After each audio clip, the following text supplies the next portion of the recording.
only 43 of the more than 8,000 U.S. service members who were discharged from the military for refusing to be vaccinated against COVID-19 have sought to rejoin 8 months after the vaccine mandate was officially repealed, according to data provided by the military branches.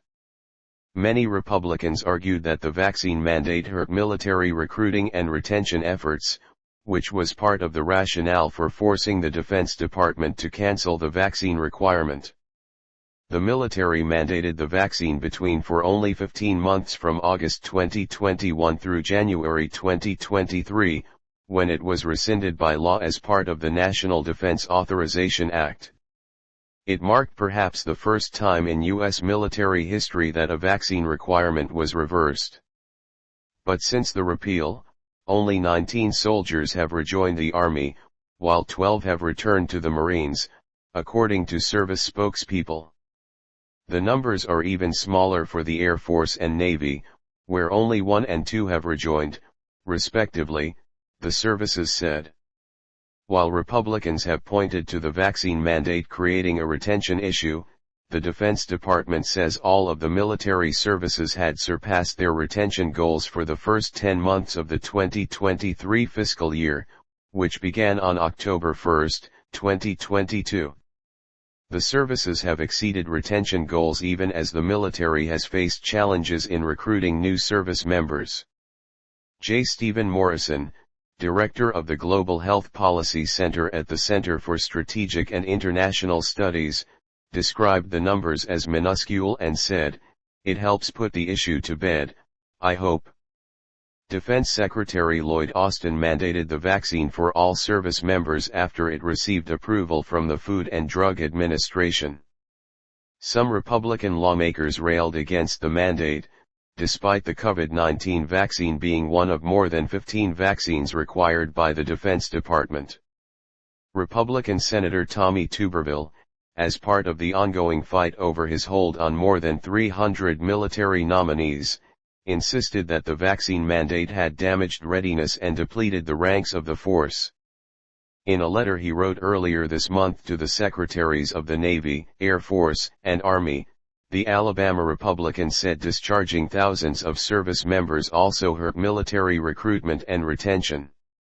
In July, Republican Senators Ted Cruz from Texas and Dan Bishop from North Carolina tried to introduce an amendment to the National Defense Authorization Act to reinstate service members wrongfully discharged over the vaccine mandate. "I don't think there was ever any real evidence that it was getting in the way of recruitment or retention," said Morrison. "There was some grumbling, but you know the reality if you enter the military and you submit to a whole battery of different medical measures." But months after the vaccine mandate was repealed, only the smallest fraction of those discharged from the military have sought to return. Experts speculated that younger troops may have left and found other career paths, while older service members may have seen it as a reason to accelerate retirement. Some people were already on their way out of the military, and they didn't want to get the vaccine and they just didn't care, and I think that may account for a significant portion of the individuals represented in the data, said Kate Kuzminski, the director of the Military, Veterans, and Society program at the Center for a New American Security. Kuzminski said refusing the vaccine mandate may also have been a way out of the military for some service members who had no other way to break an otherwise binding commitment. Meanwhile, service members with more years of service may have found it difficult to explain a gap in their resume to a promotion board and decided not to rejoin. "I don't see this number jumping significantly," said Kuzminski.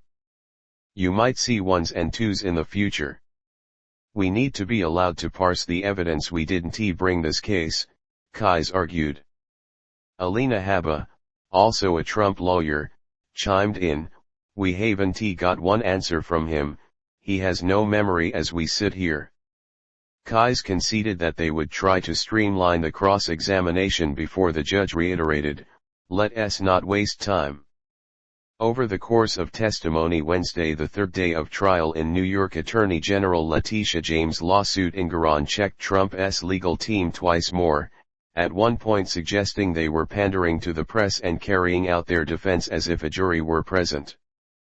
"There is no jury here," he said, reportedly prompting an exasperated response from Trump, 77, who threw his arms in the air while sitting with his attorneys at the defense table. "Who are you talking to me, the press or the audience?" Engoron asked Kise at another point. Similarly, a lawyer for the AG's office was shocked to hear that Bender would be questioned by Trump's side for the rest of the day. "There's no jury. I don't know who we're performing for," the attorney was heard saying. The 2024 Republican presidential front-runner, who has chosen to attend the trial since it kicked off in Lower Manhattan on Monday, left for Florida after Wednesday's lunch break, CNN reported. Trump was slated to go straight to the airport to head back to Mar-a-Lago, a source told the outlet. It was not immediately clear if or when Trump would return to court, though he has said he would testify should he be called to the witness stand. Engoron seemed in a lighter mood after the lunch break and cracked a joke about AG attorney Kevin Wallace's birthday, saying, "Today is a very important day." When James, who has attended the whole trial so far, returned after lunch, she said that the Trump show is over. James said Trump's appearance at the civil trial, which he is not required to attend, unlike in criminal cases, was a political stunt and a fundraising stop. "I will not be bullied," the AG said of the former president's repeated personal attacks on her. "Justice will be served." In the afternoon, the AG's office interrupted Bender's testimony to take a witness out of turn. Cameron Harris, an auditor at accounting firm Whitley Penn who handled Trump's books in 2020, testified in the afternoon that the client is responsible for the statement of financial condition, documents which James claims Trump lied on from 2011 through 2021. Harris testified that Eric Trump, another defendant in the case who was present in the courtroom in the morning, set the tone at the top for the board of trustees at the Trump Organization. Bender continued testifying after Harris' testimony wrapped. Judge issues gag order against Trump over social media post calling law clerk Schumer's girlfriend. Trump's appearance at the 60 Center Street courthouse prompted protesters to come out in force Monday morning, even blocking a street outside. The former president has taken every opportunity in front of the press and on social media to bash the case, the attorney general, the judge, and even the judge's clerk, which prompted Engoron to issue a limited gag order Tuesday afternoon. Coming into court Wednesday, Trump went on a 3-minute rant ripping James for allegedly using the prosecution against him in her failed bid for governor. "This is a railroading and it's the beginning of communism in our country," Trump said. He also didn't rule out the possibility of becoming the next Speaker of the House after calls from some Republicans following the ouster of Kevin McCarthy on Tuesday. "A lot of people have been calling me about Speaker. All I can say is we'll do whatever is best for the country and the Republican Party," he said before walking into the courtroom. Upon leaving, Trump again went on a tirade for several minutes, saying the case was rigged. The defense filed a notice of appeal on Wednesday of Engoron's bombshell ruling from last week, siding with the AG on one of her main claims that Trump should be liable for fraud. The decision also cancelled Trump's business licenses in the state. The AG's office argued in opening statements that Trump exaggerated his assets for years to get an edge on loans and insurance, and also for his vanity's sake so that he could climb Forbes' list of billionaires. Trump has subsequently been dropped from the list. Trump's lawyers argued that their client paid back all of the loans he took out for the Trump Organization and that the banks made millions off his business.